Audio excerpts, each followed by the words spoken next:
komputer. Kami juga rekam meetingnya, jadi nanti teman-teman bisa akses kapanpun ya di YouTube kami ya. Saya mute dulu ya, sorry. Jadi rekaman hari ini, meeting hari ini kami akan rekam ya, lalu kemudian akan upload. Kami akan upload di YouTube kami ya. Kami akan upload di YouTube kami. Dan teman-teman nanti bisa akses kapanpun, misalnya kalau ada satu dan lain hal teman-teman lupa, bisa diulang-ulang lagi, karena akan kami open for public. Oke, jadi di sini ada sekitar 45 orang, jadi ada pemateri kita ada 2 pemateri ya. Yang pertama, our first speaker is Sudarsono Sadam, SPD, jadi beliau masih SPD ya. Jadi insya Allah akan berangkat tahun 2023 di kampus kami ya, mantan kampus kami di Monash University Australia. Congratulations buat Dinda kami, Sudarsono Sadam. Congratulations ya bro ya, alhamdulillah. Akhirnya setelah beberapa tahun ini Sudarsono ini alhamdulillah ada yang tembus lagi di Monash University. Saya terakhir iya, sepertinya yang terakhir itu saya tahun 2019 ada yang nyusul siapa yang namanya saya lupa namanya ya. Cuman dia bukan di Monash, dia di Inggris kalau nggak salah. Yersan Nur di Inggris juga kalau nggak salah. Dia apa namanya? Ada juga satu lagi saya lupa ya, Ridwan Limpo. Ridwan Limpo juga, kenal kamu sama Ridwan Limpo, Sudarsono? Benar nggak? Iya, junior saya juga ya. Kak, di Inggris sekarang, di Inggris kemarin. Kalau dia di Inggris, kalau di Australia nggak banyak ya. Iya betul. Untuk sementara ini Ya, udah kalau di waktu Australia nggak banyak. beberapa tahun Kalau di terakhir Australia ini itu enak ada. sekali karena kita bisa kuliah sampai 2 tahun. Kalau di Inggris mah 1 tahun aja sudah pulang, baru pergi kita sudah pulang aja tuh. Masya Allah. Oke, jadi pemateri kita pertama Dinda Sudarsono, ini junior saya ya. Waktu junior saya di UIN ya, di UIN. Cuman pada saat itu saya tidak terlalu aktif di lembaga bahasa ya. Saya lebih aktif di luar. Lalu kemudian beliau ini junior saya angkatan tahun 2011 ya. Sudarsononya angkatan 2011, saya angkatan 2010, beda setahun aja. Kemudian ya beliau agak sedikit lama bercimpung di kampus, mungkin senang jadi mahasiswa ya. Alhamdulillah selesai tahun 2018. Masya Allah setelah itu dapat rezeki ya. Allah tetapkan ada rezekinya. Masya Allah lulus di periode keberapa kemarin kamu lulus, Dinda? Di apa namanya? Di LPDP. Tahap 1 2021 kan? Oh 2021, Masya Allah. Gelombang keberapa? Gelombang pertama apa gelombang kedua? Gelombang pertama. Pertama. Jadi pertama buka setelah pandemi itu kan sempat LPDP kan sempat dulu selama pandemi itu kan Ya, ya 2020. Iya, kan kemarin itu waktu saya selesai, ya kan, saya dengar ada perubahan ini dari LPDP, akhirnya Monash University nggak masuk lagi. Yang masuk itu cuman Melbourne, University of Melbourne, jadi Ya. nggak masuk Monash University untuk beberapa term. Tapi setelah saya dengar bahwa Sudarsono lulus, berarti ini sepertinya Monash masuk lagi di listnya LPDP. Alhamdulillah lah kalau seperti itu. Ya karena sekarang untuk Monash ya dia nomor 1 di Australia kalau masalah pendidikan, bukan Unimelt lagi. Oke. Nah, lalu kemudian alhamdulillah itu aja, saya nggak tahu banyak tentang Sadam, mungkin segudang prestasinya di luar sana yang belum saya ketahui, Masya Allah ya.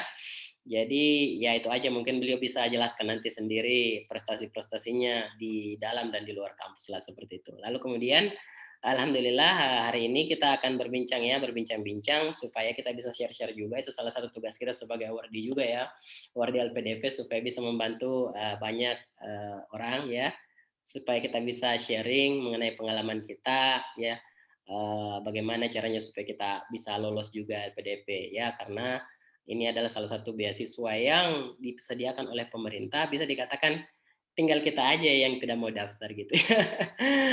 Jadi teman-teman di sini ada 2 tema ya. Tema yang pertama yaitu cara daftar, bagaimana sih cara daftarnya, apa dokumentasinya, step-step pendaftarannya itu kan kita belum tahu. Jujur, dan saya sendiri belum tahu bagaimana bagaimana update yang terbaru. Karena saya kan angkatan lama ya.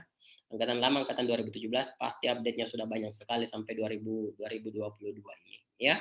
Lalu kemudian tips tes bakat skolastik. Dulu saya nggak ada tes bakat skolastik, cuman kami dulu ada yang namanya essay on the spot. Nah itu dulu ada, sekarang sudah nggak ada lagi ya. Sekarang Gede dulu Pak ya.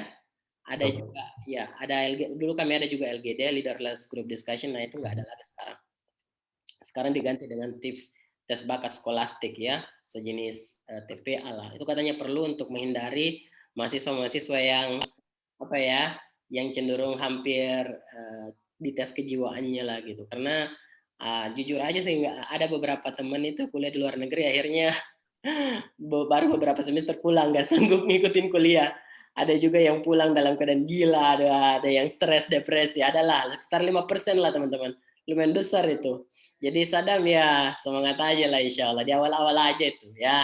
Awal-awal aja itu yang stres. Insya Allah setelah dijalani ya udahlah, apalagi Sadam ini luar biasa lah dibanding kita ini. Lalu kemudian ini tips lolos interview, tapi ini tips lolos interview teman-teman ini sekitar ini aja ya, gambaran aja. Nanti kami akan mengadakan event yang lain khusus untuk interview doang. Nah, karena ini banyak topik, jadi kita gambaran aja. Jadi mungkin kita akan lebih condong ke cara daftarnya dan tips tes bakat skolastiknya. Jujur saya juga mau belajar dari Sadam ya. Oke, bagaimana Sadam? Bisa saya mulai? Bisa ya, kita mulai ya Sadam ya. Coba saya akhiri share screen saya ya. Saya stop. Coba kamu share screen, bisa nggak?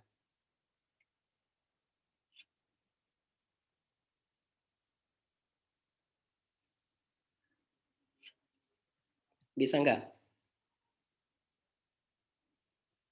Oke. Suaranya Sadam, suaranya. Di kamu mute suaramu. Ya kayaknya aman sih Kak. Siap. Oke, kalau begitu saya persilahkan ya dengan hormat kepada pemateri pertama kita, Sudarsono Sadam SPD. Masya Allah, time dipersilahkan sekitar berapa menit ya? Sekitar 30 sampai 45 menit lah sekitar. Setelah itu Siap Kak. Baik, gak lama juga. Kita akan Q&A ya, question and answer. Oke, thank you. Saya matikan kamera saya ya. Saya berikan waktunya kepada Sadam. Time's yours, bro. Terima kasih banyak atas kesempatannya Kak Furkan. Assalamualaikum warahmatullahi wabarakatuh. Selamat malam rekan-rekan semuanya. Jadi hari ini saya akan bawakan mungkin tadi sudah dijelaskan sedikit ya tentang materi yang akan saya bawakan malam hari ini, yaitu tentang tata cara pendaftaran dan terkait tes bakat skolastiknya. Jadi kita hanya sharing saja. Saya mungkin tidak akan lama juga, nanti mudah-mudahan bisa diskusi lama di Q&A-nya.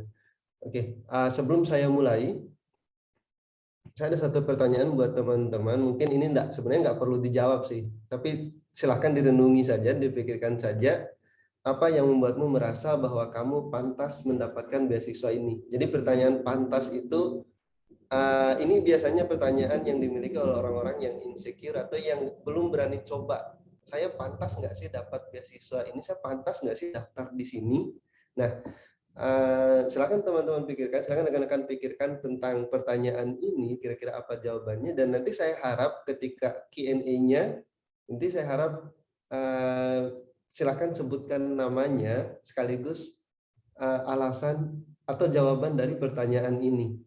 Jadi misal nama saya Sudarsono, saya merasa pantas mendapatkan beasiswa ini karena saya bla bla bla. Jadi silakan coba dijawab nanti. Oke. Nah, jadi ini termasuk pertanyaan saya juga dulu sebelum mendaftar di LPDP atau beasiswa lainnya. Nanti mungkin saya akan ceritakan secara singkat tentang beasiswa yang saya daftar itu beasiswa apa saja. Alright? Nah, sedikit perkenalan, nama saya Sudarsono Sadam.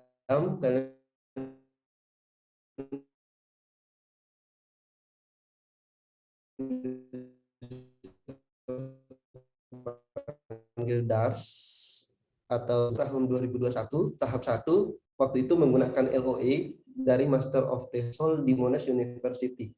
Jadi awalnya itu saya seharusnya intake Februari 2022 tahun kemarin, tapi di tahun yang sama jadi saya juga lolos CPNS di Kabupaten Bima, tepatnya di Disnaker Trans. Jadi secara bersamaan lolos, sehingga saya memilih untuk defer dulu di LPDP. Dan ini mungkin bisa sekaligus alasan yang bagus buat rekan-rekan mendaftar LPDP, karena memang LPDP itu fleksibel. Jadi kita bisa bahkan di aturannya itu kita akan dikasih waktu tambahan. Jadi kan kita ada di waktu 2 tahun nih setelah lulus, dinyatakan lulus, atau setelah tanda tangan setelah dinyatakan lulus itu ada waktu 2 tahun untuk mencari LOE atau untuk menerima tawarannya. Jadi kita kan saya sekarang itu statusnya masih calon. Jadi selama 2 tahun itu saya masih bisa memilih sebagai calon dulu. Artinya belum menjadi penerima. Nah, ketika kita bisa lolos CPNS dalam waktu yang bersamaan, itu nanti akan dikasih waktu tambahan 1 tahun. Itu LPDP, jadi totalnya 3 tahun. Belum lagi waktu nunggu di LOE-nya. Nah, cuma saya memilih kemarin itu untuk defer ke Juli 2023 dan mudah-mudahan tidak ada halangan lagi. Insya Allah tahun depan saya akan berangkat untuk melanjutkan jurusan saya ini. Nah, jadi saya alumni UIN Alauddin Makassar angkatan 2011 dan selesai tahun 2018. Jadi sebenarnya memang cukup lama. Jadi sekitar 7 tahun lebih atau 14 semester lebih sedikit. Mungkin masihnya yang terlama, mungkin di UIN sampai sekarang. Nah, jadi ini salah satu sumber pertanyaan tadi muncul. Pantas nggak saya dapat beasiswa? Pantas nggak saya kuliah ke luar negeri? Nah, pertanyaan-pertanyaan itu saya coba jawab. Yang pertama, pantas nggak saya kuliah ke luar negeri? Itu yang saya coba jawab pertama kali. Jadi saya coba waktu itu fokus di IELTS, lalu coba daftar LOE, dan ketika saya dapat saya daftar LOE-nya di beberapa kampus sekaligus, dan alhamdulillah beberapa kampus yang saya daftar itu LOE-nya semuanya keluar, dan itu semakin meyakinkan saya bahwa saya pantas sebenarnya untuk kuliah ke luar negeri. Nah sekarang ini tinggal beasiswanya nih, jadi masih ada lagi pertanyaan, pantas nggak nih saya dapat beasiswa, pantas nggak kesempatan saya belajar ke luar negeri ini dibiayai. Nah itu yang menjadi pertanyaan saya waktu itu, sehingga saya mencoba mendaftar beberapa beasiswa sekaligus juga di 2019 itu. Begitu selesai kuliah saya coba daftar beberapa beasiswa yang buka.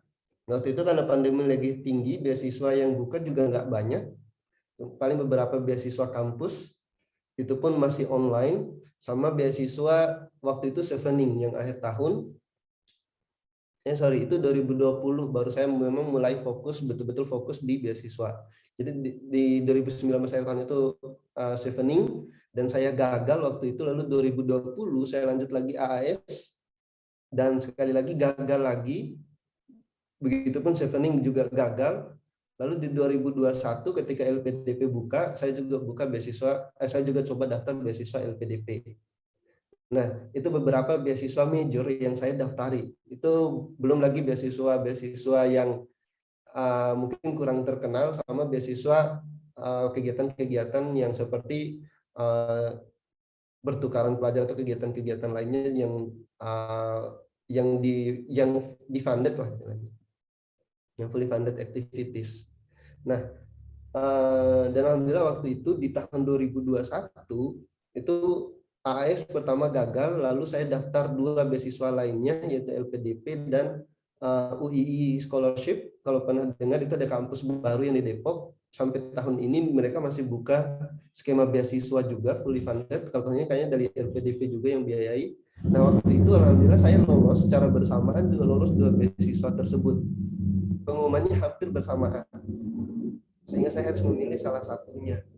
Waktu itu seperti itu. Nah, dari situ sebenarnya saya sudah mulai menjawab sedikit demi sedikit, menjawab keraguan saya, apakah saya pantas untuk kuliah ke luar negeri dan apakah saya pantas untuk mendaftar beasiswa. Ini mungkin untuk teman-teman untuk rekan-rekan yang ragu dengan kemampuan dirinya, silahkan dicoba dulu. Silahkan mulai jawab pertanyaan itu, pantas nggak saya dapat beasiswa, pantas nggak saya lanjut di kampus ini. Silahkan dicoba, karena kalau nggak dicoba ya nggak akan tahu apakah kita pantas atau enggak.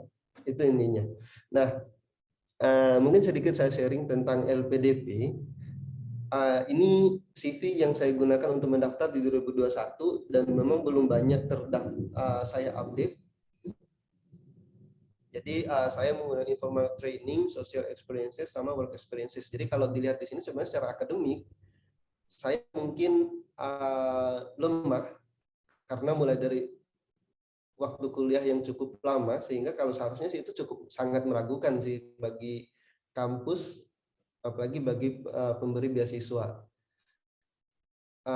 Dan juga dengan IPK yang cukup pas-pasan, sebenarnya nggak terlalu tinggi tapi nggak rendah juga, tapi cukup. Jadi selama cukup sebenarnya sudah bagus. Nah, maka saya perkuat di trainingnya, di experiences sama work experiences-nya. Ini mungkin beberapa kegiatan yang waktu itu saya masukkan yang masih berkaitan dengan bidang yang mau saya ambil. Jadi saya nggak masukkan semua, hanya bidang-bidang yang memang sesuai dengan TESOL itu, karena saya mau ambil Master of TESOL. Jadi saya buat seringkas mungkin. Nah, oke, saya lanjut tentang LPDP. Jadi terkait LPDP ini, berikut adalah komponen beasiswa yang ditanggung oleh LPDP, komponen pendanaannya. Jadi mulai dari dana pendidikan, jadi seperti pendaftaran, SPP, tunjangan buku. Jadi kalau untuk pendaftaran itu karena kita kalau cari LPDP dulu baru daftar, ya itu tidak ditanggung. Tapi kalau sudah dapat LPDP, baru kita mendaftar kampus, itu nanti bisa menggunakan sistem reimburse. Jadi nanti akan digantikan uang kita. Nah, dana SPP itu at cost, jadi nanti akan langsung dibayarkan ke kampus. Lalu tunjangan buku sekitar 10 juta per tahun. Ada dana bantuan penelitian, tesis atau disertasi juga. Nah, ini untuk yang research. Kalau seperti saya Master of TESOL itu karena dia model coursework, jadi saya nggak dapat dana bantuan penelitian, tesis atau disertasi karena memang nggak ada tesisnya. Nah, ada dana bantuan seminar internasional dan publikasi jurnal juga. Lalu untuk biaya pendukung, selain dana pendidikan tadi ada biaya pendukung juga, itu dana transportasi, PP misalnya dari daerah asal ke negara tujuan, itu nanti bisa melalui pemesanan tiket atau sistem reimburse juga. Lalu ada dana aplikasi visa, asuransi kesehatan di sana, dana hidup bulanan juga atau living allowance, ada dana kedatangan, kita sebutnya settlement allowance. Nah, terus dana tunjangan keluarga khusus doktoral, jadi yang untuk master itu kalau bawa keluarga harus tanggung sendiri. Jadi belum ada tunjangan keluarga untuk master, sudah tidak ada sih sebenarnya. Dulu pernah ada. Lalu yang terakhir itu dana keadaan darurat. Nah, kalau untuk biaya pendukung yang lain itu adalah untuk penerima beasiswa disabilitas. Jadi kalau sebenarnya kalau misalnya untuk Australia mungkin kalau saya hitung-hitung bisa sampai 1 M lebih sih kalau semuanya. Itu termasuk SPP dan asuransi kesehatan, itu mungkin yang paling berat di situ. Tapi kalau LPDP itu mereka sudah tanggung semuanya. Nah, untuk profil penerima beasiswa LPDP sendiri itu ada 5. Itu yang pertama syarat administrasi.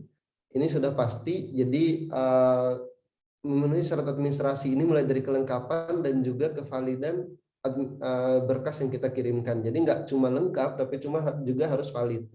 Jadi jangan sampai mengupload misal kayak sertifikat bahasa, yang paling sering dipalsukan itu adalah sertifikat bahasa.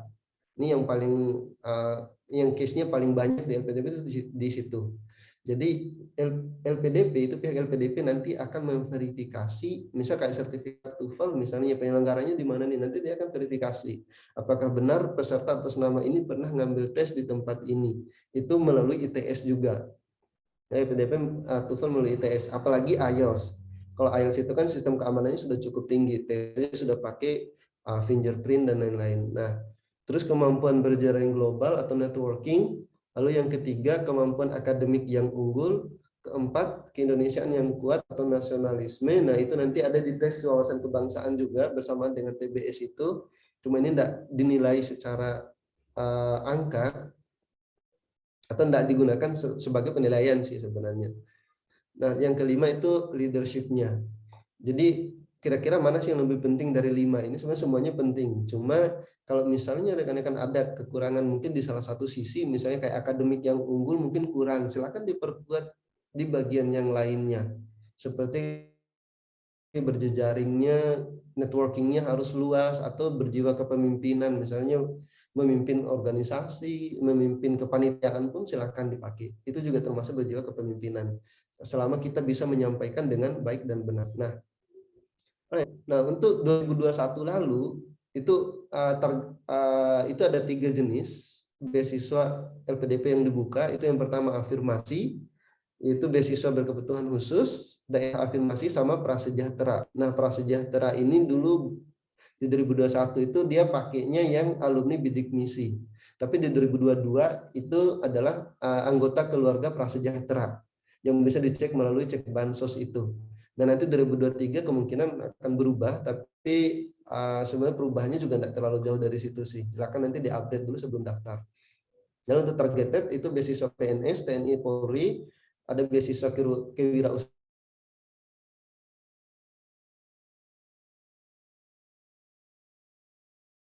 juga beasiswa ulama. Kalau tahun ini ada lain juga.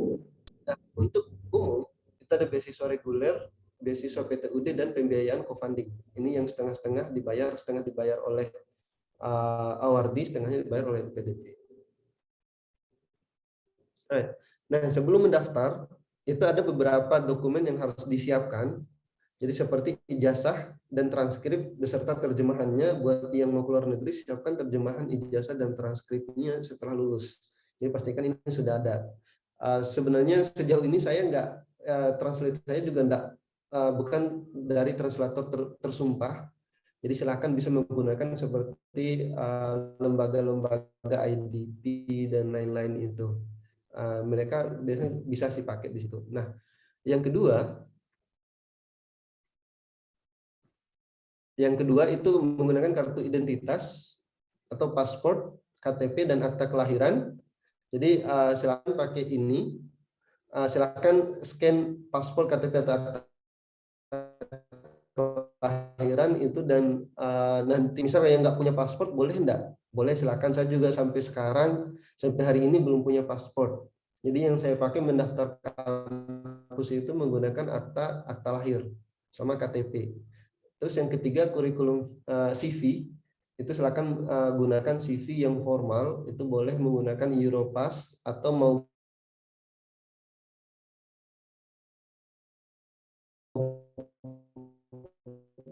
kalau untuk beasiswa dalam negeri yang dibutuhkan oleh penerima penyedia beasiswa.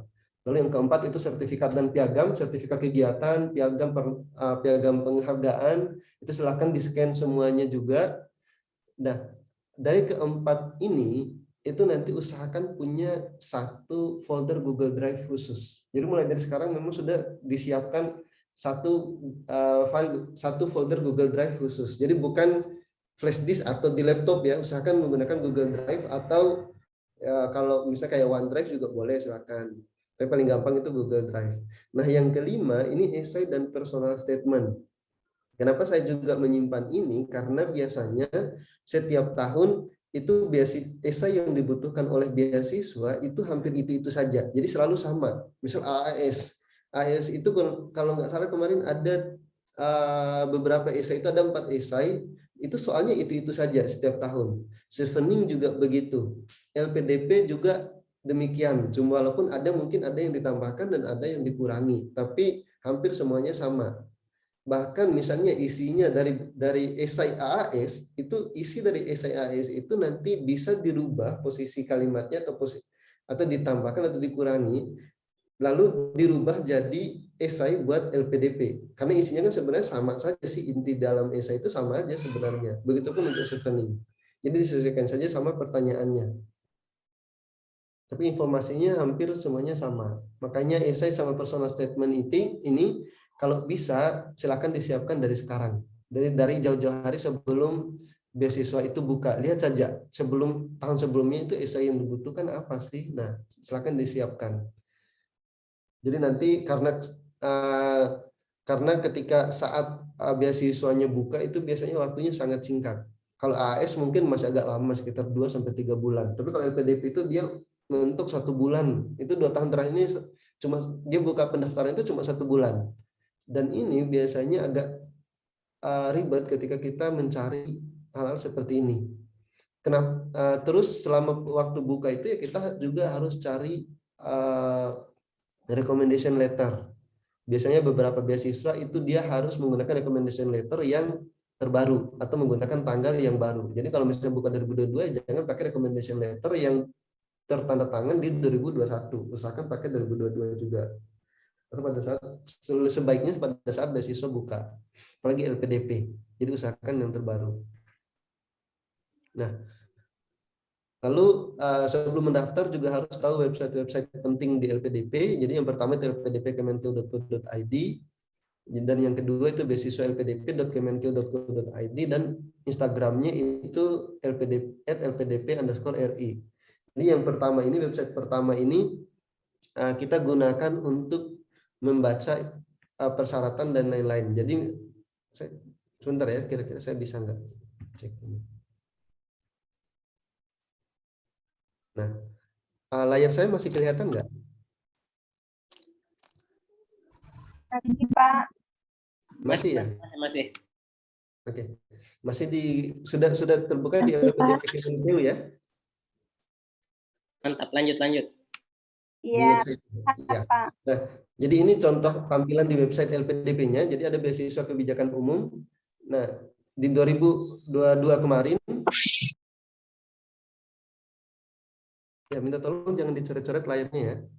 Sebentar saya disable dulu coba. Oke. Nah, kebijakan beasiswa LPDP 2022 ini misalnya, nah ini contoh tampilannya nanti dari 2021 tampilannya seperti hampir mirip seperti ini sih. Nanti mungkin kemungkinan 2023 juga mirip seperti ini. Nanti kalian tinggal cari dia biasanya di beasiswa ini, baru cek di kebijakan umum.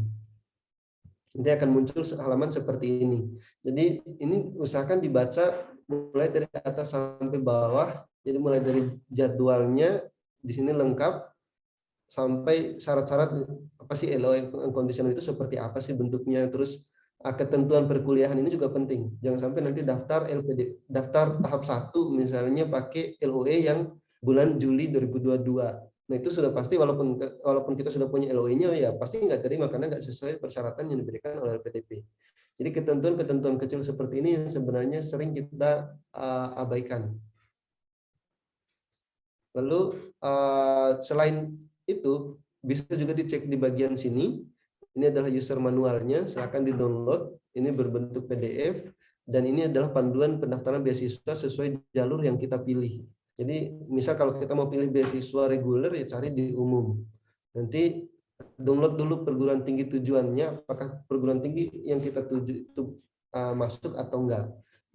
Lalu download bukletnya juga. Jadi buklet beasiswa reguler di sini dalam buklet ini itu lengkap, mulai dari persyaratan dan lain-lain itu sudah lengkap semuanya. Jadi nanti bukletnya itu seperti ini. Jadi mulai dari persyaratan lalu sampai ke bentuk esai yang dibutuhkan.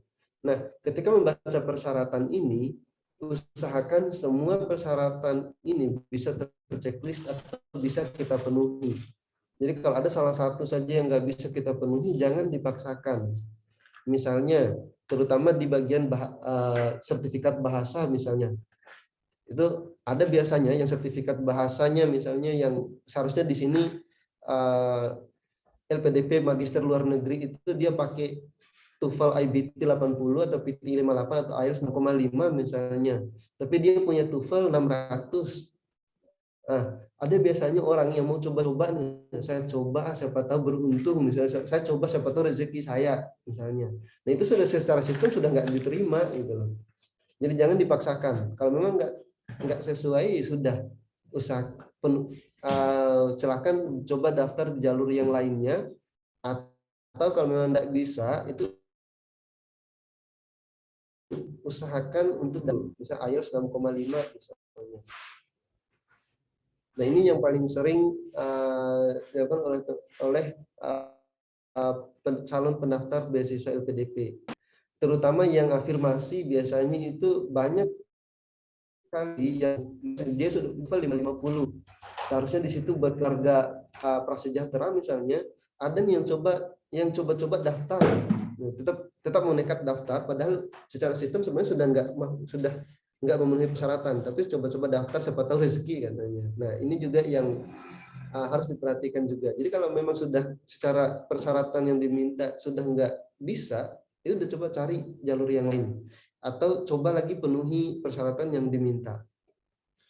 Nah, ini pentingnya membaca ini dulu satu persatu, usahakan baca secara detail.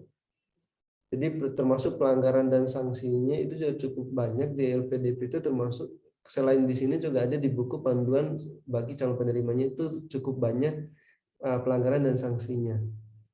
Nah, Dan ini jenis-jenis tesnya.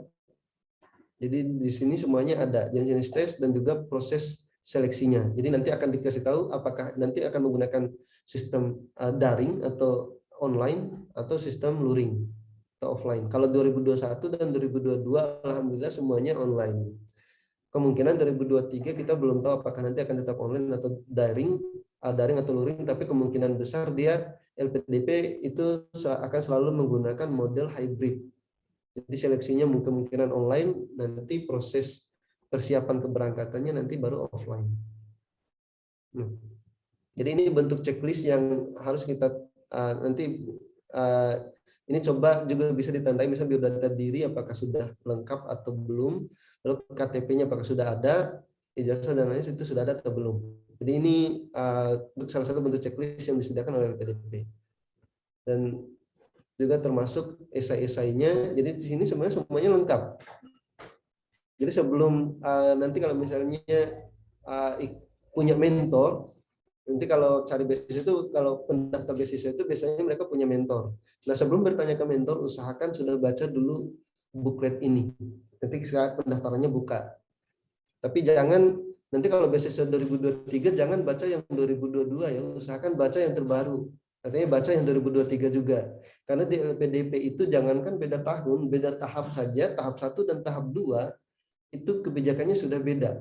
2021 tahap 1 dulu itu esainya cuma 1, tiba-tiba di tahap 2 ditambah jadi 2. Jadi kebijakan itu yang LPDP itu kebijakan-kebijakan itu yang sering berubah, itu yang bikin orang-orang itu biasanya agak kesulitan mengikuti phase-nya. Fase pendaftaran LPDP itu yang sulit di situ. Nah, lalu tadi website yang kedua tadi itu adalah beasiswa-lpdp.kemenq.go.id. Jadi di tahun ini LPDP itu mendanai 2 beasiswa sekaligus. Ada beasiswa LPDP dan ada beasiswa Kemendikbudristek atau BPI. Jadi untuk ini juga sama, ada beasiswa dalam negeri dan luar negeri juga. Tapi yang seleksinya ini adalah dari Kemendikbudristek. Jadi sebagai alternatif dari LPDP, rekan-rekan juga bisa mencoba beasiswa yang ini. Timeline-nya juga beda biasanya, jadi dia timeline-nya nggak bersamaan. Dulu di 2021 dulu beasiswa ini itu malah lebih gampang, jadi cuma ada tes administrasi, nggak ada wawancaranya. Nah, kalau sudah buka website yang ini, silakan klik masuk di sini. Jadi kalau belum punya akun, jadi kalau buat yang belum punya akun nanti boleh mulai mendaftar di sini. Tapi kan ini belum buka, kemungkinan kita hanya bisa mengisi data diri. Jadi nanti silakan isi dengan lengkap dan benar, termasuk NIK-nya. Dan NIK ini nanti akan terintegrasi dengan di Dukcapil. Jadi sistem Dukcapil itu nanti kita akan diminta verifikasi dengan sistem Dukcapil. Nah, buat yang tidak terintegrasi, biasanya ada beberapa case itu NIK-nya tidak terbaca di sistem LPDP, nanti bisa melapor ke Dukcapil, termasuk nomor KK dan lain-lain. Atau ada nama atau tanggal lahirnya yang salah misalnya, itu nanti bisa melapor ke sana, baru buat akun. Ya cuma sekarang kita nggak akan detail sampai ke sana, sampai buat akun, karena memang ternyata ketika beasiswanya nggak buka itu ketika beasiswanya nggak buka itu juga belum bisa di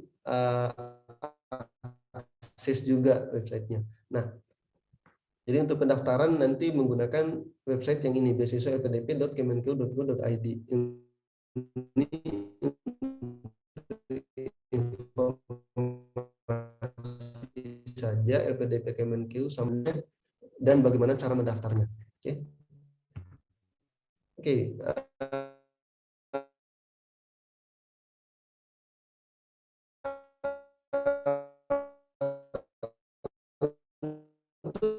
Tahap seleksi beasiswa LPDP. Jadi di sini mulai dari mengisi identitas, terus di sana juga ada pertanyaan-pertanyaan personal seperti kelemahan, kelebihan, termasuk esai juga. Jadi di tahap ini itu kita diminta untuk menuliskan esai di situ, di kolom di website yang tadi.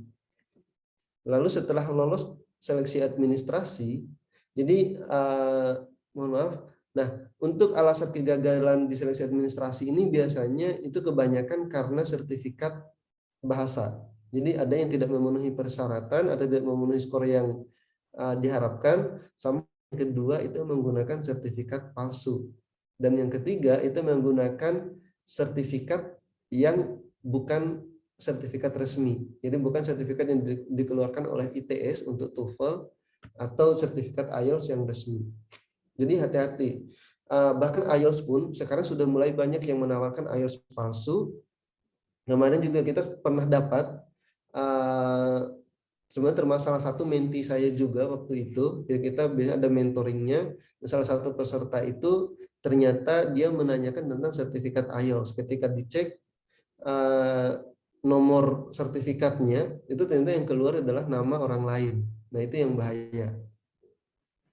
Padahal bayarannya ya sudah cukup mahal juga sih. Tapi dia nggak jadi daftar. Jadi dia sebenarnya kena tipu sih sebenarnya aslinya.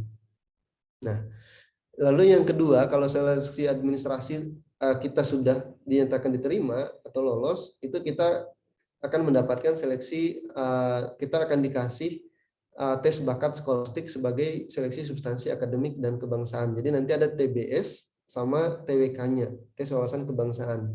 Tapi di tahap ini yang dinilai itu hanya tes bakat skolastik saja. Nanti kita akan bahas mengenai tes bakat skolastik itu seperti apa. Lalu yang kedua nanti ada seleksi wawancara. Jadi pelamar kalau di wawancara ini nanti akan dibahas oleh speaker kedua.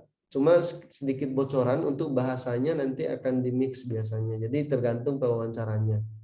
Nah, yang keempat itu seleksi akhir. Jadi setelah semua seleksi dinilai, biasanya ada mereka menggunakan poin-poin atau ada scoring biasanya yang dikasih oleh interviewer, pewawancara, dan juga skor dari hasil tes ini. Itu nanti yang akan digabung. Jadi untuk jaga-jaga kalau ada yang skornya sama, itu kalau skornya sama, itu ya nanti menggunakan sistem prioritas bidang. Jadi seperti itu. Kalau ini seleksi akhir ini secara tertutup oleh panitia, jadi kita nggak tahu bentuk seleksinya seperti apa atau cara seleksinya bagaimana. Yang kita hadapi itu cuma 3 ini, jadi seleksi administrasi, substansi akademik dan kebangsaan, dan yang terakhir itu seleksi wawancara. Nah, kira-kira yang tersulit bagian yang mana sih sebenarnya? Kalau dari LPDP itu kayaknya dibandingkan beasiswa lain memang LPDP paling banyak tesnya. Karena kalau kayak AS misalnya administrasi wawancara sudah, atau self-learning administrasi wawancara. Nah, LPDP itu ada tambahan tes substansi akademik, dan menurut saya pribadi ya, menurut saya pribadi itu memang yang tersulit itu di bagian ini, apalagi untuk yang reguler. Jadi di tes bakat skolastik. Nah, ini di 2021 tahap 1 itu saja lebih dari 50% yang lolos administrasi itu gagal di sini. Sementara di seleksi wawancara itu hanya sekitar 20% yang gagal. Kalau sini lebih dari 50% memang gagal di bagian ini. Karena ya penilaiannya juga objektif. Jadi kalau memang nggak sesuai, nggak mencapai nilai yang mereka harapkan, ya sudah kita nggak lolos ini. Jadi ada passing grade, tapi kita nggak tahu passing grade-nya berapa waktu itu. Jadi yang jelas ya mereka menggunakan skor-skor tertentu sebagai ambang batasnya. Nah, jadi terkait tes bakat skolastik ini, kita mungkin bahas dari pertama, seleksi administrasi. Itu tadi saya sudah berikan sedikit gambaran tentang websitenya. Nanti kalau sudah akunnya sudah dibuat, nanti bisa langsung login ke sini, email dan password. Nanti mudah-mudahan di 2023 kalau siswanya sudah buka, nanti kita bisa coba daftar sama-sama. Silakan hubungi saya melalui kontak tadi, dan kita bisa nanti saya akan coba pandu bagaimana cara mendaftarnya kalau memang ada yang bikin kalian bingung. Oke. Nah, nanti tampilannya kalau sudah nanti tampilannya seperti ini. Jadi data diri kita itu akan dimunculkan di sini, data sosial, pendidikan terakhir, dan data keluarga bisa diupdate belakangan. Lalu ketika kita mau daftar beasiswa, tinggal klik di sini di daftar beasiswa.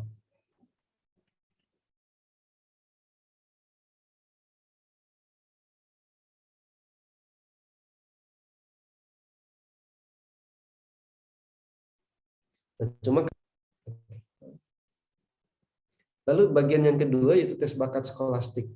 Jadi tes ini, sedikit saya kasih gambaran kalau ada yang pernah ikut tes CPNS, itu kurang lebih mirip TIU-nya CPNS tapi sedikit lebih sulit.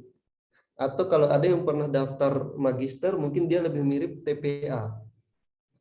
Atau versi bahasa Inggrisnya itu GRE. Jadi dia tes ini sebenarnya mirip-mirip. Atau kalau guru itu pernah itu mirip seperti tes bakat skolastik seleksi PPG. Karena itu yang dulu saya pakai waktu 2021 itu, karena itu adalah tes pertama, jadi nggak ada cari resource untuk belajar tes bakat skolastik itu sulit. Jadi yang bahas juga nggak ada. Makanya saya pakainya tes waktu itu tes PPG. Nah, contohnya itu ada yang pertama ada jenis kuantitatif, itu contohnya seperti ini, jika X menyatakan 2/4 dari 20 dan Y menyatakan 20% dari 50, maka hubungan X dan Y yang tepat adalah bla bla A. Ini benar-benar seperti TIU. Tapi luckily sebenarnya tes TBS ini itu 80% logika, 10% itu hitung-hitungan. Jadi matematika itu kurang lebih 20%. 80%-nya itu ya sebenarnya logika. Karena percuma sebenarnya kita tahu rumus-rumus matematika, tapi kalau logikanya salah, ya udah kita nggak akan dapat jawabannya. Contoh kayak ini misalnya 2/4 dari 20, ya ini sama dengan 1/2 dari 20 ya 10. Terus 20% dari 50, 20% dari 50 berapa sih? Ya berarti 10. Artinya 2/4 dari 20 dan 20% dari 50 kan sama-sama 10. Ya, jadi X sama dengan Y. Jadi kita bisa dapat jawabannya B tanpa menghitung pun sebenarnya bisa. Untuk jenis soal seperti ini. Ya, bagian gampangnya aja sih sebenarnya, yang sulitnya ya kita tetap hitung. Nah, seperti ini misalnya kalau sudah dapat seperti ini ya kita terpaksa hitung. Tapi sebagian besar kalau waktu tes saya kemarin itu sebagian besar itu saya bisa dapatkan jawabannya tanpa menghitung sebenarnya. Karena yang jenis-jenis soal seperti ini nggak terlalu banyak. Kebanyakan itu cerita seperti ini. Pak Momo memiliki sejumlah sapi. Jika memasukkan 5 ekor sapi ke dalam kandang, maka jumlah kandang yang dibutuhkan 6 lebih banyak dibandingkan apabila setiap kandang diisi 7 ekor sapi. Banyak sapi Pak Momon adalah, nah ini sebenarnya kayak tes matematika, tapi rumus matematika pun nggak berguna di sini. Jadi yang pertama yang kita pakai itu adalah logika. Jadi yang paling banyak itu soal-soal cerita seperti ini. Nah, 1 atau 2 nomor itu jenis soal deret angka seperti ini, 30, 30, 130, kira-kira angka di titik-titik ini apa? Jadi itu yang untuk kuantitatif. Lalu jenis yang selanjutnya itu penalaran verbal. Untuk penalaran verbal ini seperti biasa sinonim, ada sinonim beberapa nomor. Ceruk sinonimnya apa? Dia saya tanda sama dengannya. Jadi kalau sama dengan itu adalah sinonim. Terus ada juga analogi. Kalau ini yang X ini adalah antonim. Jadi kalau hero itu lawan katanya apa? Lalu yang ada soal analogi itu kompor, hubungan kompor dengan api itu sama dengan hubungan A dengan B. Jadi dia analogi seperti itu. Kompor, misalnya kompor hubungannya dengan api apa sih? Mungkin menyalakan api atau menyalakan dengan api. Jadi kipas, kompor menghasilkan api juga boleh. Pohon menghasilkan buah atau kipas menghasilkan angin. Jalan macet, lemari es. Enggak sih, lemari enggak mungkin menghasilkan es. Palung gua. Jadi kemungkinan ada 2 pohon menghasilkan buah sama kipas menghasilkan angin. Nah, tapi kalau dilihat dari kompor buatan ya udah berarti sama-sama kipas, mungkin kipas sama angin. Jadi logika sebenarnya kebanyakan menggunakan logika seperti itu. Nah, yang terakhir itu jenis soal pemecahan masalah. Ini paragraf, biasanya soalnya paragraf itu kayak judul yang tepat untuk paragraf di atas atau kelanjutan dari paragraf di atas seperti apa, atau pertanyaan yang tepat yang dijawab oleh paragraf di atas itu seperti apa. Nah, itu jenis-jenis soal pemecahan masalah itu dia bentuknya kurang lebih seperti ini. Atau ada juga yang membahas atau simpulan dari paragraf, atau ada juga yang membahas tentang bar table atau bar chart atau apa ya, grafik pie atau chart. Nah, itu Jadi simpulan isi tabel yang tepat adalah bla bla bla. Jadi kita menyimpulkan isi tabel di atas ini. Jadi walaupun dia namanya tes bakat skolastik itu, walaupun dia lebih terkesan mirip TPA, tapi hitungannya sebenarnya sedikit. Nah, oke. Jadi sudah punya gambaran mengenai tes TBS ya. Dan karena waktu sudah habis, sepertinya jadi sekian dari saya. Terima kasih banyak dan mudah-mudahan nanti kita bisa lanjutkan di Q&A. Thank you very much for Kak Furkan. Assalamualaikum warahmatullahi wabarakatuh. Waalaikumsalam warahmatullahi wabarakatuh. Masya Allah, terima kasih banyak ini saya juga belajar ini. Mudah-mudahan kalau daftar untuk PhD nanti, aduh, saya sudah ada gambaran ini. Waduh, masalahnya saya apes banget kalau matematika ini, Indah. Aduh, bahaya saya kalau matematika. Oh iya Kak, ini ada yang saya lupa, updatean di 2022 itu kita bisa nggak ikut TBS kalau sudah punya LOE sebelumnya. Jadi kita sudah punya LOE sebelum daftar, nanti nggak perlu ikut TBS, jadi bisa langsung lewat ke wawancara. Tapi 2021 kita tetap dapat, walaupun punya LOE kita tetap dapat TBS. Cuma itu cuma 2022 dan 2023 yang mudah-mudahan masih ada kebijakan seperti itu sih. Jadi saya ceritanya tes IELTS dulu, lalu kemudian ajukan LOE yang conditional dari Yes, betul Kak. lagi ya. Saya Paling nyaman begitu. kalau matematika Paling saya. enak begitu. Teman kamu sepertinya ini anak bahasa yang bisa matematika, nggak sembarang itu anak bahasa bisa matematika bro. Yes. Betul setuju. Bahasa mah, otak bahasa. Ada bahasa Inggris. Iya, oke, terima kasih banyak ya. Apa namanya? Bahas matematika. Darsono bisa di aja di apa namanya di Zoom aja. Mungkin ini materinya pemateri kedua nggak lama kok karena apa namanya ini gambaran-gambaran aja. Oke. Setelahnya kita akan lanjut untuk pemateri kedua. Dot, bagaimana? Kamu live nggak, Dot? Dodi? Siap. Siap, oke. Oke, Mbak Utari sebentar ya bertanyanya ya, sebentar ya angkat tangannya. Kita akan masuk ke sesi Q&A kalau misalnya sudah selesai anunya, sudah selesai apa namanya pembawaan materinya, kita ada sesi Q&A khusus untuk TBS, tes bakat skolastik, cara mendaftar dan wawancara. Aduh, nanti kalau saya harus TBS, saya mau belajar sama Sudarsono aja deh, ajari kami lah. Saya sama Dodi nih nggak bisa matematika. Parah. Jadi kita harus daftar dulu, baru bisa daftar supaya lolos ini dari TBS ini. Sepertinya itu tesnya sama kayak tes ini deh, tes TOEFL, TKDA di tes sertifikasi dosen. Aduh, gitu ya? Aduh, saya... Ya, sama juga. Betul, kurang lebih begitu. Sebenarnya itu seperti itu ya, Mas. Kalau program-program Kemendikbud itu kayaknya rata-rata sudah pakai tes jenis ini. Betul. Jadi kalau untuk sertifikasi dosen itu namanya TKDA dan hampir mirip seperti yang dipaparkan oleh Mas Sudarsono tadi. Ya, semangat kalau gitu. Oke, jadi kita berpindah ya ke ini ya, ke pemateri kedua. Atau beliau saya perkenalkan sebentar ya, beliau namanya Dodi Widyananda. Beliau ini junior saya waktu di Monash kemarin, jadi saya angkatan 2017 sama. Dia juga angkatan 2017, tapi saya intake Februari, dia intake Juli. Ya, kami sama-sama serumah kemarin, sama-sama kontrakan. Lumayan ya kontrakannya, Dot ya, 5 juta per bulan ya. Oke, jadi beliau ini memang ahli dalam masalah wawancara ya. Jadi bertanya aja nanti beliau tentang wawancara ya. Jadi nanti insya Allah nanti kami akan buat event khusus untuk wawancara. Jadi untuk malam ini sekedar gambaran aja lah bagaimana wawancaranya LPDP.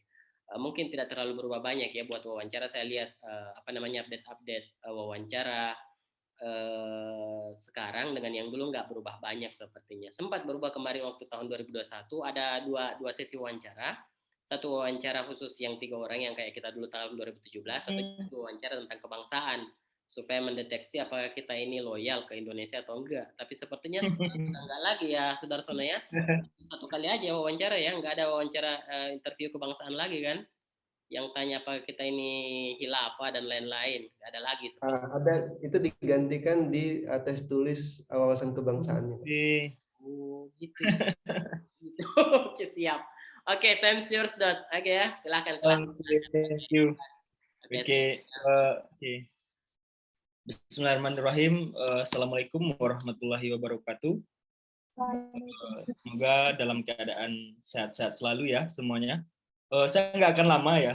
karena ini waktu sudah menunjukkan pukul 8 lewat. Nanti kita harapkan teman-teman lebih leluasa dalam sesi tanya jawab, terutama dengan Mas Sudarsono tadi, dan sudah banyak insight atau informasi yang bisa kita tanyakan kepada beliau, karena Mas Sudarsono nih yang paling update nih. Kalau saya tuh tahun lulus LPDP itu sebenarnya tahun 2016, baru intake di Monas Juli 2017 begitu ya. Oke. Saya nggak akan lama, ini hanya beberapa menit. Saya izin share screen ya. Oke. Saya izin. Jadi teman-teman, saya akan langsung masuk saja ke bagian tips wawancara ya. Dan seperti yang dipaparkan oleh Mas Sudarsono tadi, memang biasanya kalau ketika kita wawancara, terutama wawancara untuk program masters atau doktor untuk tujuan kampus luar negeri, itu biasanya memang bahasa atau pertanyaan yang akan diajukan oleh asesor atau pewawancara itu biasanya mix. Tapi kalau untuk yang ketika kita memilih untuk kampus di luar negeri, itu frekuensi penggunaan bahasa Inggrisnya seperti pengalaman saya dulu itu lebih banyak ketimbang penggunaan bahasa Indonesia. Akan sangat berbeda jika kita mengambil program master dalam negeri ataupun doktor dalam negeri, itu mungkin penggunaan bahasa Indonesianya bisa 50-50 atau lebih banyak bahasa Indonesia dibandingkan dengan bahasa Inggris begitu ya teman-teman ya. Oke, kira-kira ini saya bisa kelihatan ya. Oke, saya akan langsung masuk saja sih ke ini. Adakah? Apa? Jelas ya? Oke, yang pertama saya akan masuk ke tips wawancara. Yang ingin saya paparkan malam ini adalah bagaimana sih cara ataupun kiat-kiat yang harus kita jalani atau kita lakukan ketika kita nanti masuk dalam fase atau fase seleksi wawancara PDP begitu ya teman-teman. Dan sebenarnya tidak ada magic number ataupun semacam kiat yang bisa sangat berdampak atau sangat efektif dalam menghadapi atau mengikuti proses wawancara LPDP, karena semuanya tergantung dari diri kita. Yang saya maksud dengan tergantung dengan diri kita adalah apa yang akan ditanyakan oleh si pewawancara nantinya atau asesor wawancara LPDP, itu semuanya berkaitan dengan diri kita. Mulai dari pengalaman kita, mulai dari perjalanan akademik yang pernah kita tempuh maupun perjalanan non akademik lainnya, semuanya tergantung diri kita. Jadi pertanyaan yang diajukan oleh asesor tidak akan jauh-jauh dari apa yang telah kita lakukan. Ya, apa yang telah kita lakukan sebelumnya, apa yang sedang kita lakukan, dan apa yang akan kita rencanakan di masa depan. Semua selalu berkorelasi di antara 3 zona waktu tersebut. Apa yang telah kita lakukan, apa yang sedang kita lakukan, dan apa yang akan kita lakukan di masa yang akan datang. Dalam artian apa kontribusi yang bisa kita tawarkan kepada bangsa dan negara ini ke depannya jika kita sudah selesai melaksanakan studi ataupun kuliah, baik itu di dalam maupun di luar negeri. Begitu ya teman-teman. Oke. Tips yang pertama, tentu kita harus memperkenalkan diri dengan percaya diri. Selalu orang bilang bahwa pertemuan pertama ya itu memberi kesan yang berarti. Dalam artian ketika pertama kali kita bertemu dengan asesor wawancara, kita harus memberikan semacam kesan yang mendalam bahwa kita itu benar-benar layak untuk menjadi awardee LPDP atau benar-benar pantas untuk menjadi penerima beasiswa ini. Ya, tentu kita harus memperkenalkan diri kita dengan percaya diri dan jangan terlalu umum di sini. Masukkan detail-detail penting saja ketika kita memperkenalkan diri. Seperti apa? Seperti nama, ya. Apalagi itu namanya latar belakang akademik dan tujuan teman-teman. Kenapa teman-teman mendaftar beasiswa? Jadi hal-hal umum seperti tempat tanggal lahir ataupun tempat tanggal lahir, tahun lahir, itu tidak perlu dijelaskan dulu. Yang penting strict kepada siapa nama kita, latar belakang akademik kita apa, dan tujuan kita dalam artian tujuan hidup maupun tujuan kita mendaftar beasiswa ini apa. Cukup di situ. Dan ingat, tampilkan bahwa teman-teman benar-benar percaya diri, ya, jawab dengan lugas, sopan, dan yang paling penting gunakan bahasa tubuh yang sesuai. Jangan sampai antara apa yang kita lontarkan tidak sinkron dengan bahasa tubuh yang kita lakukan. Karena saya yakin selain kalau dulu saya asesor wawancaranya itu ada 3 orang, ya saya nggak tahu kalau sekarang. Mungkin nanti Mas Sudarsono bisa memberikan ini semacam konfirmasi. Kalau dulu 3 orang, dan di antara ketiga orang asesor ini salah satunya adalah seorang psikolog. Ya, seorang psikolog yang benar-benar tidak hanya menganalisa jawaban kita secara garis besar, tapi juga menganalisis jawaban kita dan nanti dia mengaitkan dengan emosional kita, dengan hal-hal yang bersifat psikologi seperti itu, ya. Jadi benar-benar harus percaya diri, harus sesuai dengan apa yang kita jawab, harus sesuai dengan pengalaman-pengalaman yang telah kita lakukan. Jangan sampai make up story. Dalam artian jangan sampai ada cerita yang dikarang-karang, cerita-cerita yang sebenarnya tidak pernah kita lakukan, tapi kita jawab.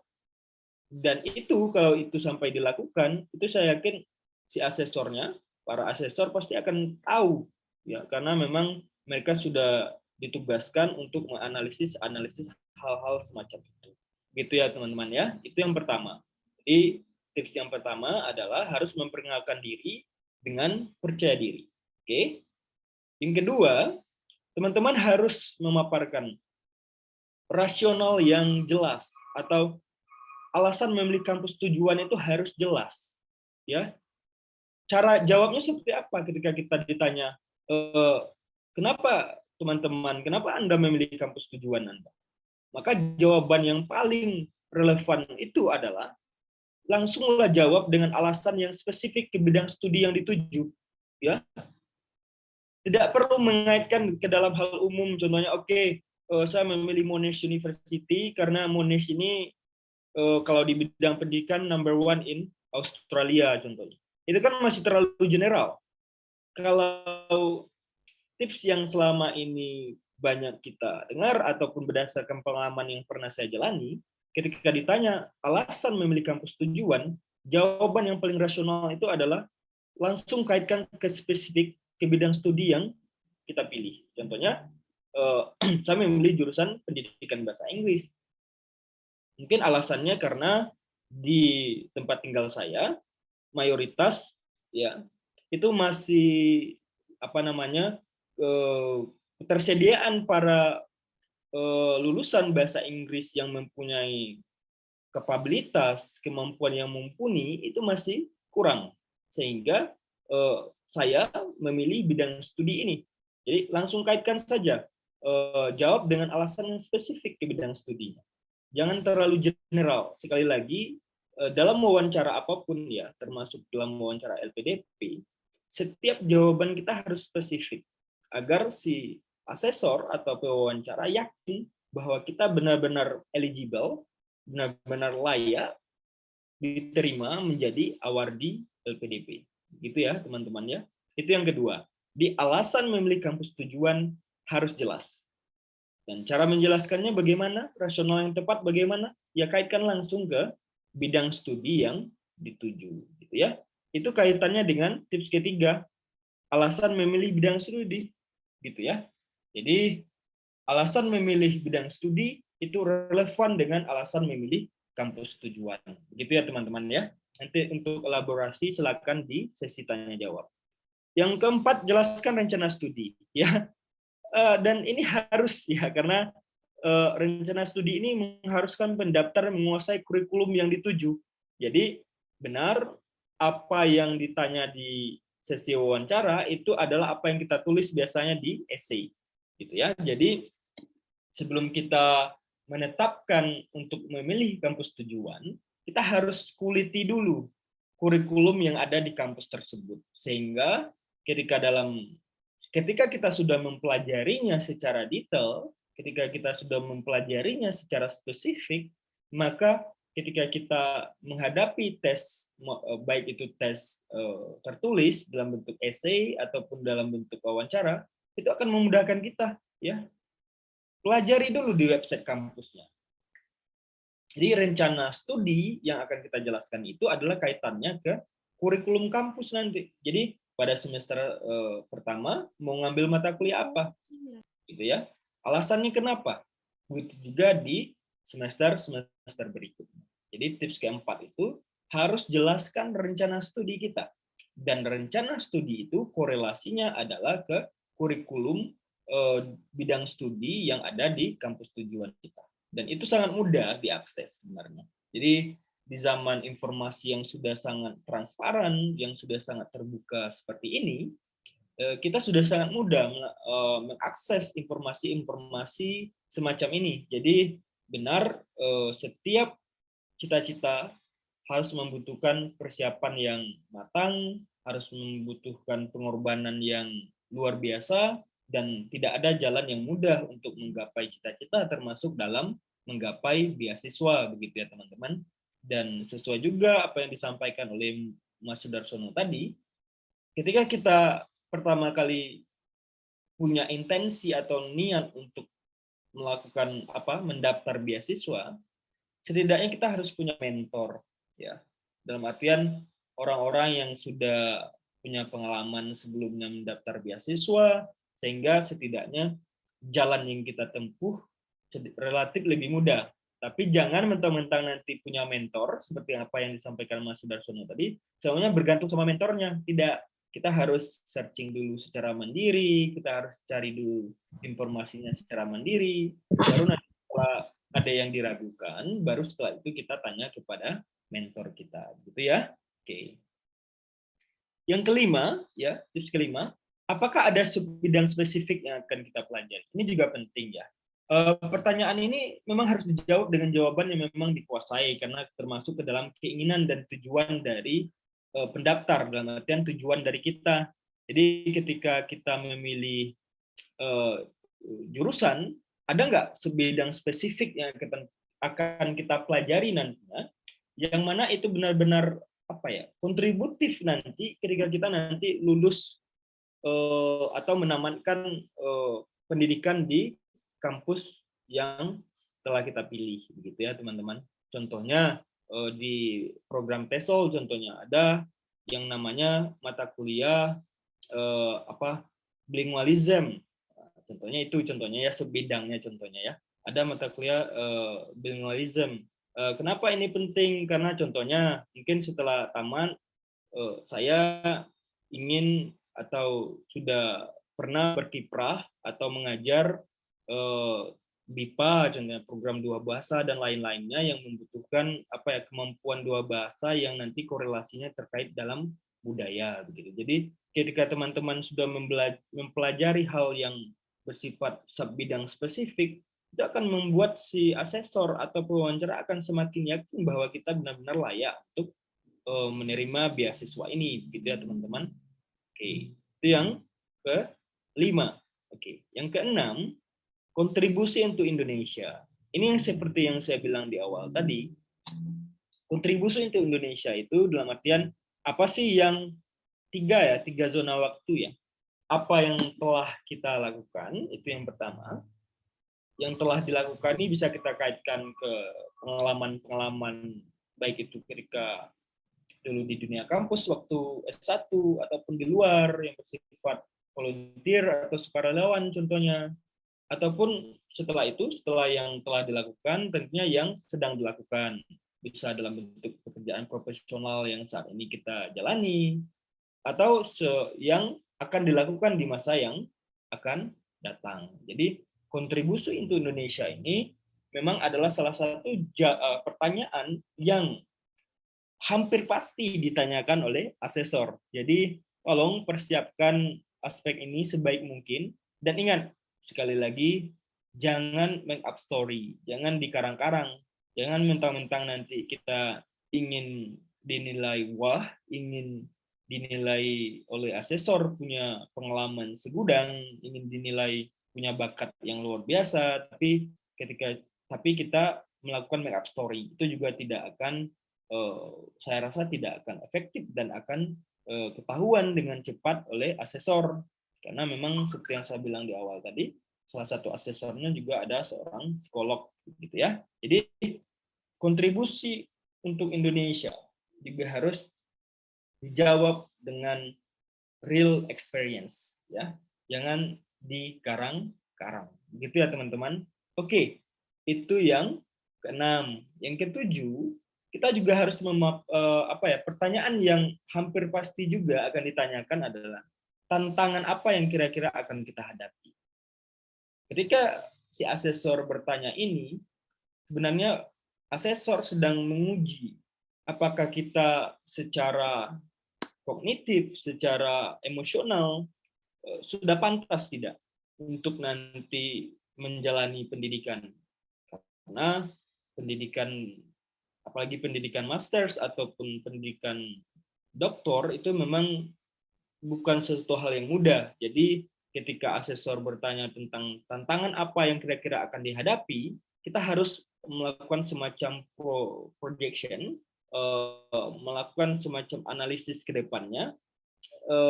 Kita harus prediksi ke depannya tantangan apa yang kira-kira akan kita hadapi ketika kita menjalani studi nanti, terutama bagi teman-teman yang nanti memilih kampus tujuan di luar negeri. Tentunya dari segi adaptasi bahasa, budaya, penyesuaian dengan learning style, gaya belajar. Mungkin selama ini learning style antara kita di Indonesia dengan mereka yang ada di luar negeri sangat berbeda mungkin secara signifikan. Jadi hal-hal semacam ini juga harus kita persiapkan. Jadi yang paling mudah ketika ditanya tantangan apa yang kira-kira akan dihadapi, maka jawabannya selalu kaitkan terhadap tantangan ketika melaksanakan studi, mulai dari adaptasi pembelajaran ataupun time management, ya, bagaimana kita nanti membagi waktu, atau terutama bagi kita yang mungkin sudah punya keluarga nih, bisa kita kaitkan ke time management, yang bagaimana kita bisa menempatkan sesuatu hal berdasarkan prioritas mana yang harus kita kerjakan terlebih dahulu. Dan ingat sekali lagi di sini, ceritakan situasinya dengan jelas. Contohnya masalahnya apa nanti yang akan kira-kira dihadapi. Setelah dipaparkan masalahnya, teman-teman tidak cukup hanya memaparkan masalah, tapi harus ada action yang harus teman-teman juga prediksi yang akan bisa benar-benar efektif untuk nanti menghadapi masalah tersebut. Jadi setelah memaparkan masalahnya, lalu setelah itu paparkan aksi yang akan teman-teman lakukan. Dalam artian aksi yang bisa mengatasi masalah itu. Baru setelah itu teman-teman paparkan, setelah masalah ini muncul, saya akan melakukan ini, dan saya yakin setelah melakukan ini, masalah ini bisa dihadapi karena beberapa hal. Itu ya. Jadi tidak hanya memaparkan tantangannya, tapi juga tawarkan solusi yang benar-benar relevan untuk mengatasi masalah tersebut. Gitu ya. Yang terakhir, tentunya pertanyaan seputar kepribadian. Ya. Ini tentunya kaitannya personal ya, untuk mengetahui kepribadian kita. Untuk menghadapi pertanyaan seperti ini, lebih baik pendaftar, ya seperti yang saya bilang tadi, jujur, ceritakan apa adanya. Jangan ada yang ditambah-tambah, dan jangan ada juga yang dikurang-kurangi. Selalu simpulkan bahwa pada pengalaman itu ada sisi positif dan sisi negatifnya. Kita dulu punya pengalaman yang mungkin pengalaman dalam artian yang kurang mengenakan, ketika itu apa tindakan konkret yang kita lakukan sehingga walaupun kita punya banyak masalah, tapi masalah tersebut bisa kita atasi dengan baik. Dan ini saya yakin ketika teman-teman memaparkan itu, ya, saya yakin teman-teman punya nilai plus di hadapan para asesor wawancara. Karena teman-teman sudah membuktikan bahwa ketika menghadapi sebuah masalah, meskipun rumit, teman-teman punya solusi yang konkret untuk mengatasi permasalahan tersebut. Dan ketika nanti dikaitkan terhadap ketika teman-teman nanti menghadapi masa studi yang mungkin tidak mudah dalam tanda kutip, teman-teman sudah siap untuk melakukan itu. Jadi itu teman-teman tips wawancara dari saya. Nanti mungkin untuk elaborasi mungkin nanti Mas Sudarsono juga bisa menambahkan ya, karena Mas Sudarsono nih yang paling update nih tentang seleksi LPDP ini. Oke, saya kembalikan ke Kanda Purkon. Silakan Kanda. Oke, siap. Masya Allah. Terima kasih teman-teman semua. Oke, jadi kita akan buka sesi wawancara. Sesi ini sesi tanya jawab, question and answer. Mungkin tidak bisa banyak teman-temannya karena di Makassar kita ini sudah 9:30. Mungkin Sudarsono juga sudah 9:30 di sana ya. Kalau Dodi mah aman-aman aja, dia baru mau jam 9 di sana. Jadi mungkin 3 pertanyaan aja, mungkin 5 lah, ya 5 pertanyaan aja. Semua pertanyaan teman-teman tolong diketik di chat Zoom ya, jangan bertanya melalui suara karena akan gaduh nanti. Oke, jadi kami persilahkan teman-temannya, silahkan melalui chat ya, chat Zoom. Silahkan bagi yang mau bertanya, silahkan ada yang bertanya nih Mbak Utari, silahkan atau bisa juga bertanya langsung, enggak apa-apa lah. Oke, it's fine. Kalau ada yang bertanya teman-teman, silakan, yang lain jangan dulu ya. Oke, silakan. Mbak Utari, silakan. Assalamualaikum warahmatullahi wabarakatuh.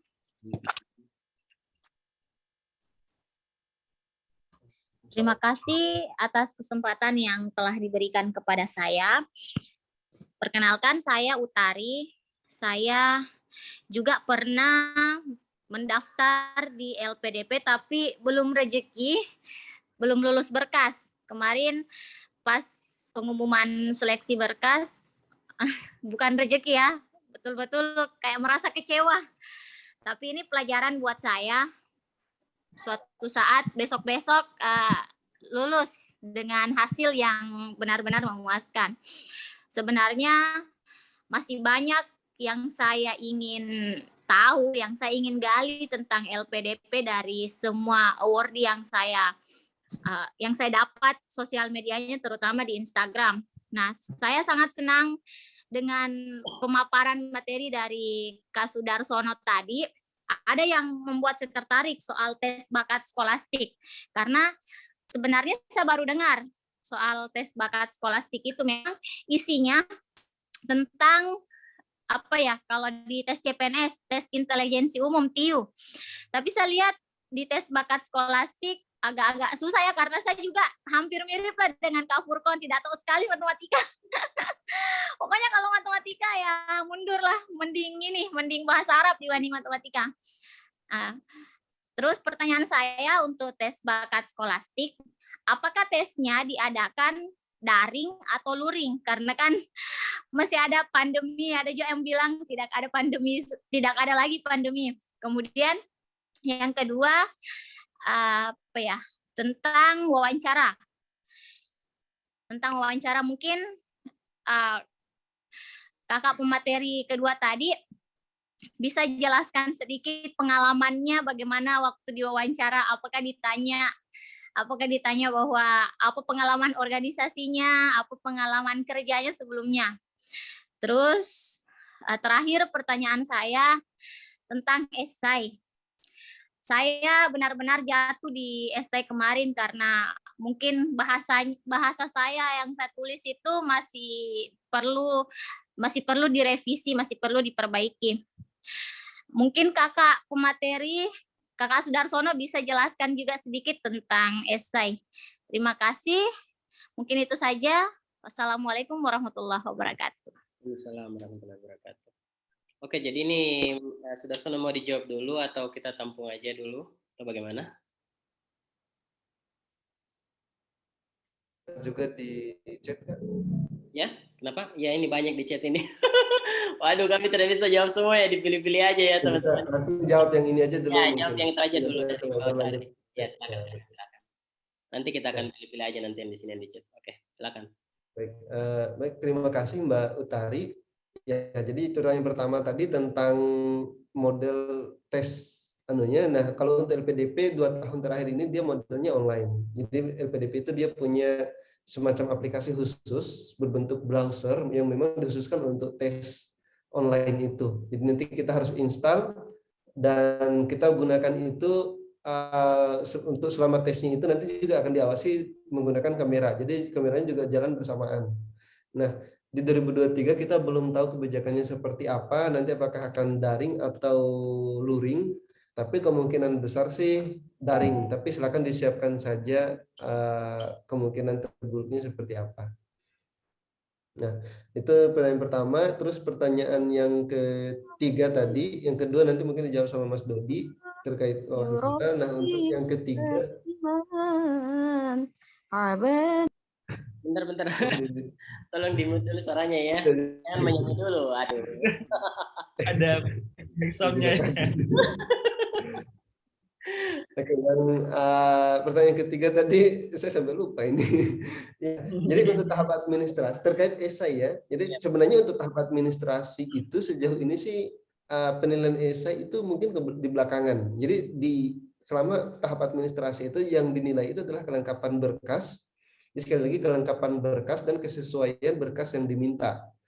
Itu di administrasi. Jadi kalau tidak lolos tahap administrasi itu kemungkinan besarnya itu karena mungkin persyaratannya nggak dipenuhi, ada salah satu dokumen yang nggak dipenuhi, atau ada salah satu syarat misal kayak IPK, umur, atau bahasa, skor bahasa itu tidak bisa dipenuhi. Apalagi yang daftar afirmasi biasanya itu banyak yang salah upload.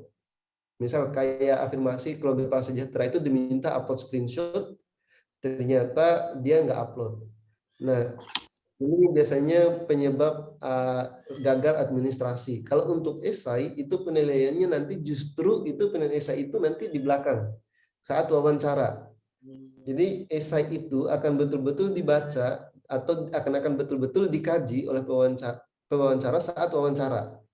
Mulai dari gaya bahasanya, isinya itu nanti nilainya di situ. Apakah benar nggak nih isinya sesuai dengan apa yang kita ceritakan saat wawancara, itu nanti dinilai saat wawancara, jadi bukan saat administrasi. Setahu saya sejauh ini seperti itu sih sistemnya untuk LPDP.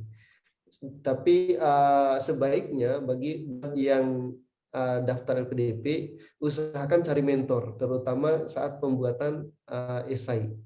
Jadi kalau saya kemarin itu ada sebenarnya 4 mentor.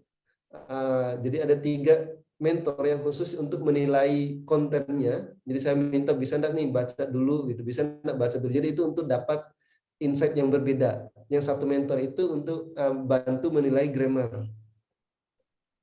Terus mentornya dapat dari mana ini, Sudarsono ini? Mentornya dapat dari mana? Siapa tahu bisa berbagi. Nah, ini bocoran nih. Kalau mau cari award di LPDP itu paling gampang, langsung cari akun PK-nya.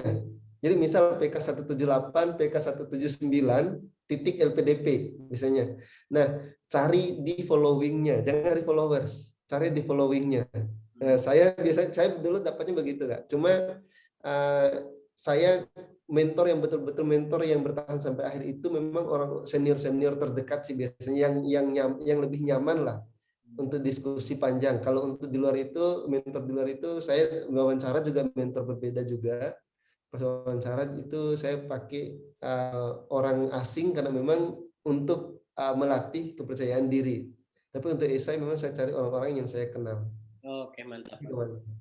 Nah, ini ada, bagaimana Dut? Kamu mau bertanya, menjawab nggak tadi itu pertanyaan tentang wawancara? Tadi tentang wawancara bertanya apa? Saya lupa juga.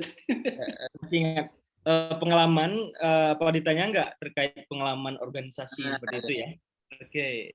Tentu ya pertama ya, ini ketika dulu diwawancara memang sudah agak lama sih, udah 2016-an. Saya akan coba, ini angkatan tua nih kita. Tapi nanti Udah tua. Saya lupa karena kerja esai kemarin ribuan kata itu. Betul. Jadi memang ketika diwawancara ya, seperti yang saya paparkan di awal tadi. Pertama itu memang apapun ya, saya yakin setiap orang ya, termasuk saya sendiri, itu pasti akan merasa gugup. Ya. Tapi jangan sampai rasa gugup itu membuat kita buyar. Caranya bagaimana? Ya pastikan apa yang telah kita tulis, apa yang sesuai dengan apa yang disampaikan Mas Sudarsono tadi, pastikan apa yang setelah kita tulis di essay itu ya Mbak, itu benar-benar kita kuasai. Karena nanti pasti pertanyaan si asesor tidak akan jauh-jauh dari sana. Termasuk dari segi pengalaman organisasi, seperti yang Mbak tanyakan. Jadi pasti akan ditanyakan, yang seperti yang saya bilang di awal tadi, pasti akan ditanya apa yang telah kita lakukan, apa yang sedang kita lakukan, dan apa yang akan kita lakukan.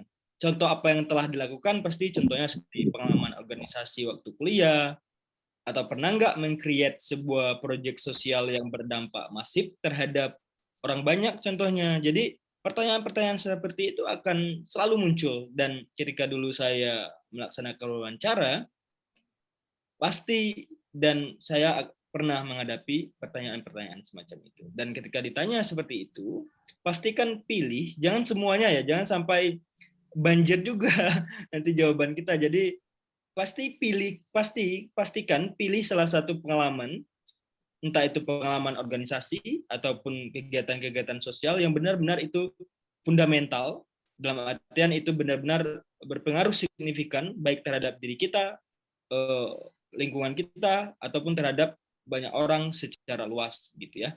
Jadi pasti pengalaman organisasi ditanya, makanya organisasi juga salah satu poin penting bagi awardi ya untuk bisa survive nanti ketika nanti persiapan untuk beasiswa maupun ketika nanti telah melaksanakan studi seperti itu ya. Oke, begitu Kanda. Oke. Nah ini apa namanya, ada satu pertanyaan yang penting banget ini sebenarnya untuk Sudarsono ini. Nah, ini dia bilang, izin bertanya Kak, bagaimana sebaiknya jika kita bukan ini. Saya mau ada pertanyaan yang lain, yang mana ini tadi? Ya ini. Kenapa Kakak tidak memilih Master by Research? Kenapa Kakak tidak memilih Master by Research sedangkan Anda ingin menjadi seorang dosen gitu, ya kan? Karena Anda ingin memilih TESOL, sedangkan bahasa Inggrisnya ini wawancara akan dihapuskan sebagai mata pelajaran wajib. Tidak, terima kasih. Saya bertanya ini, saya juga mau bertanya siapa namanya? Apakah memilih Master by Coursework? Ya kan di sini ada kan 3 pilihan, ya kan, kita bisa Master by Coursework, kita bisa Master by Research, kita bisa kedua-duanya. Coursework dulu, lalu kemudian di akhir kita bisa ambil 5613 dan 5614 buat buat ini ya, mata kuliah untuk minor thesis, namanya minor thesis. Nah, itu akan Anda mungkin bisa ceritakan bagian itu nanti. Yang 5613, 5614 itu. 14 itu namanya fatwa itu research gitu. Saya nggak tahu apakah betul-betul berdampak atau enggak ya, awalan kita nanti ya gitu. Saya mau dengar alasannya Sudarsono dulu kenapa dia pilih Master by Coursework. Oke, silakan. Jadi sebenarnya alasan pribadi aja sih sebenarnya Kak. Jadi ada beberapa alasan kenapa saya pilihnya coursework dan kenapa saya pilihnya Monash sebenarnya. Yang pertama itu saya kayaknya agak trauma sama skripsi sih sebenarnya. Saya saat aja skripsi 4 tahun ambil tesis kan. Itu alasan pertama. Nah, alasan yang kedua, saya memang suka Monash gitu loh. Jadi dari kuliah itu saya selalu senior. Kenapa ini? Dosen-dosen saya itu semuanya dari Monash, mungkin cover saya. Jadi saya juga dari waktu kuliah itu ya kepikiran kayaknya ngambil Monash aja kali ya. Saya penasaran, jadi saking seringnya dengar tentang Monash itu udah penasaran sama Monash ini.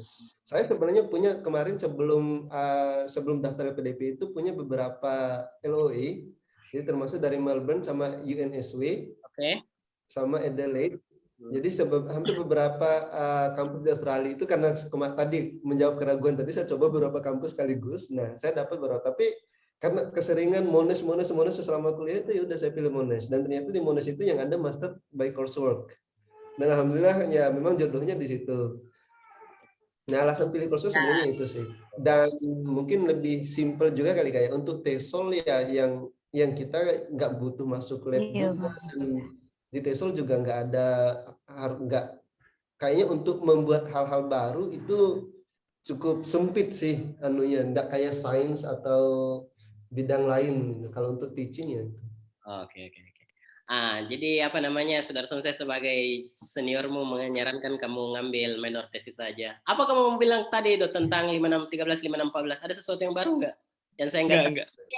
Enggak ada, sama aja. Mungkin Kanda bisa cerita lah. Mungkin walaupun kita ngambil coursework ya, tapi nanti di ujungnya kan kita bisa ngambil minor tesis begitu ya. Ini kan dia kan masih punya 2 tahun ini kan, masih punya 2 tahun, kamu masih bisa defer ya, kamu bisa bicara sama pihak LPDP atau pihak Monash supaya nanti kamu ambil coursework lalu kemudian minor tesis. Tesis di Australia itu nggak seberat di Indonesia bro, nggak ada tesis defense-nya, langsung submit aja, nggak ada kita ditanya-tanyai sama bule di sana, nggak ada.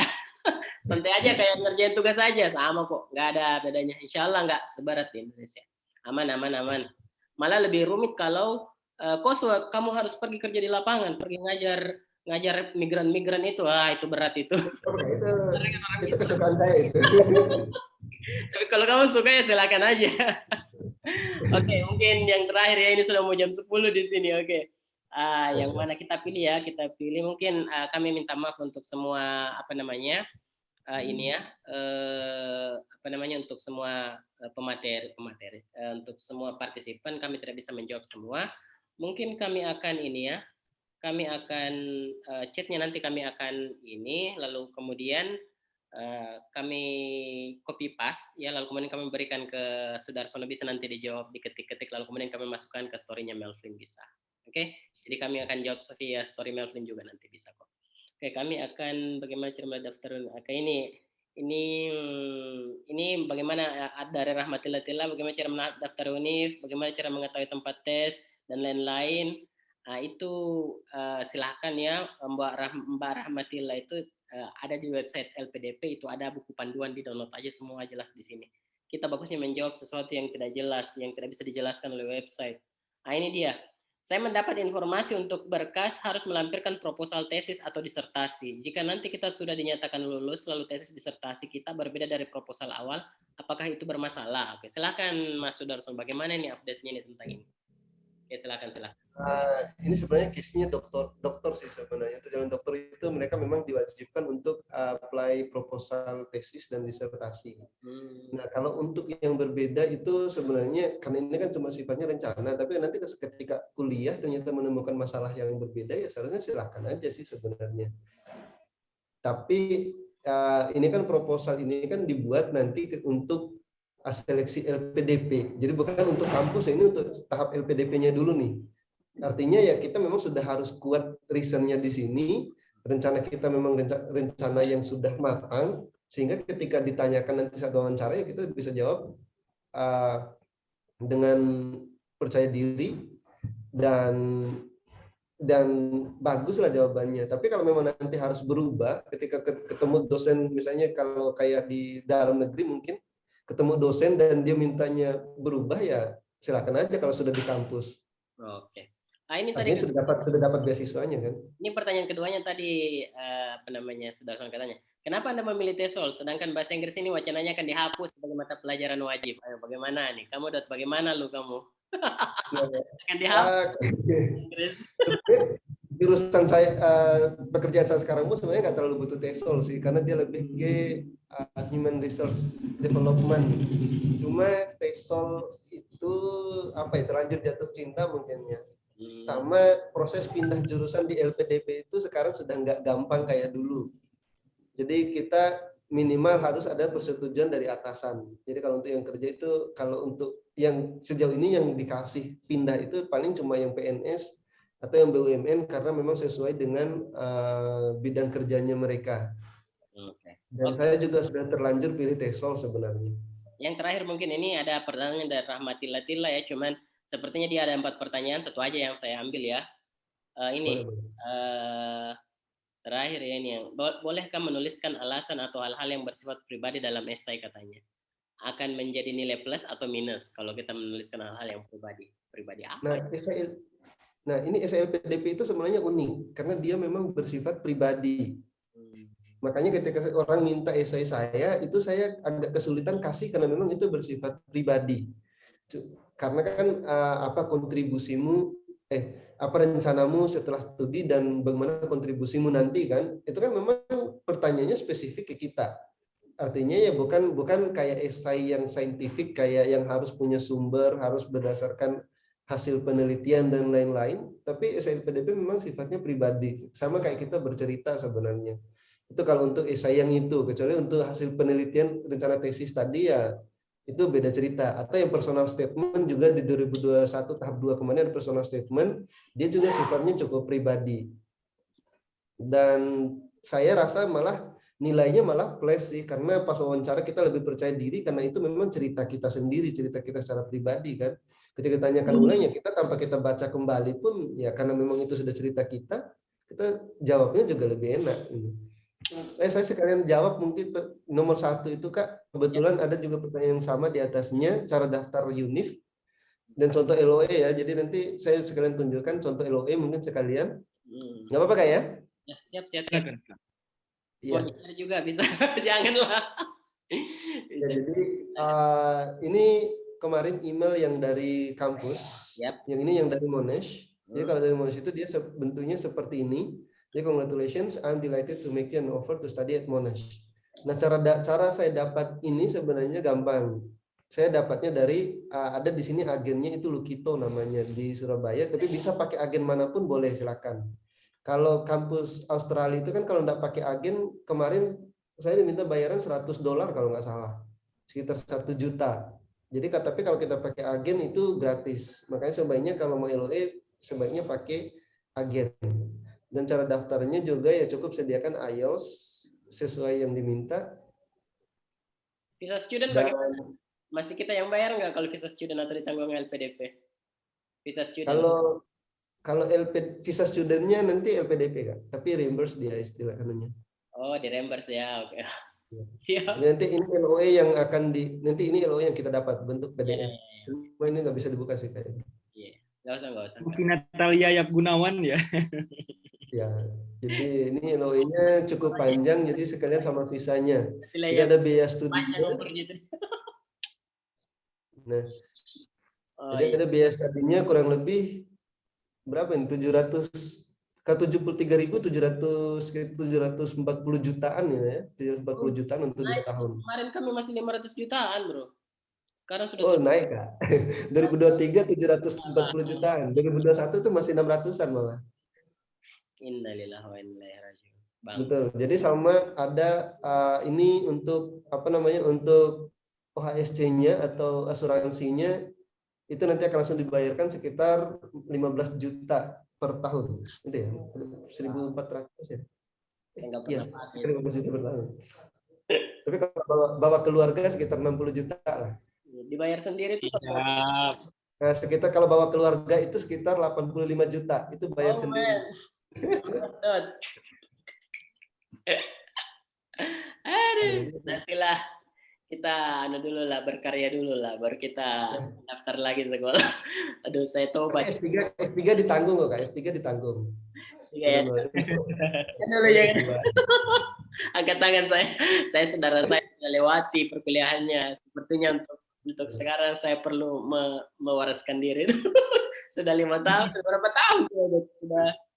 Sudah 3 tahun ya, 3 tahun semenjak selesai. Kalau melihat tugas-tugasnya Monash lagi tuh, aduh ya Allah, ya sudahlah. Oke, jangan coba-coba ini menakut-nakutkan Mas. Kalau saya saudara Sono mantap guys, saya yakin lah dia. Nanti kalau mau nanti sambil nangis-nangis ya, that's fine. Oke, thank you ya buat Sudarsono sudah meluangkan waktunya, dan buat Bapak Dodi Widiananda sudah meluangkan juga waktunya, Masya Allah ya. Mudah-mudahan kita bisa dipertemukan di event-event yang lain, Insya Allah ya. Bagi teman-teman. Mungkin di Monash tahun depan. Ayo. Tahun depan. Yang lain juga ya ketemu di Monash sekalian. Amin. Oke, mungkin itu saja teman-teman ya. I'm so sorry. Terima kasih buat semua yang sudah hadir. Kami rekam ini Zoom-nya, kami akan masukkan ke YouTube-nya Melvin. Jadi teman-teman kami akan public ya, teman-teman bisa buka kapan saja nanti. So thank you very much buat semuanya, buat Dinda Sudarsono dan buat Pak Dodi. Wabillahi taufiq wal hidayah. Wassalamualaikum warahmatullahi wabarakatuh. See you later. Waalaikumsalam warahmatullahi wabarakatuh. Terima kasih, Kak. Terima kasih, Kakak.